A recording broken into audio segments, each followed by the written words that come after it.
ఏలూరు జిల్లా బుట్టాయిగూడెం మండలం దుద్దుకూరులో రైతులతో సమావేశమైన పోలవరం మాజీ ఎమ్మెల్యే తెల్లం బాలరాజు రైతులు ఎదుర్కొంటున్న సమస్యలపై తీవ్ర ఆవేదన వ్యక్తం చేశారు. రైతుల పరిస్థితి అన్ని విధాలా దారుణంగా మారిందని ఆయన విమర్శించారు.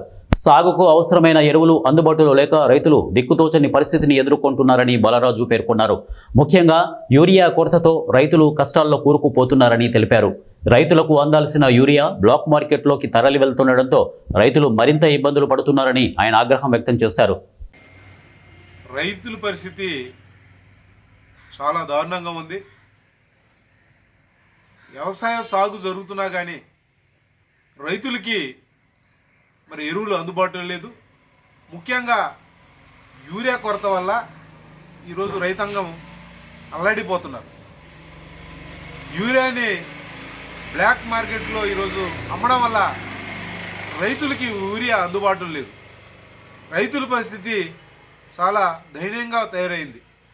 పండించిన పంటకి రైతుకి గిట్టుబాటు ధర లేదు, సాగు చేసుకోవడానికి ఎరువులు లేవు, ఎరువులతో పాటు యూరియా కూడా అందుబాటు లేదు. ఇలాంటి క్లిష్టమైన పరిస్థితుల్లో రైతులు ఉంటే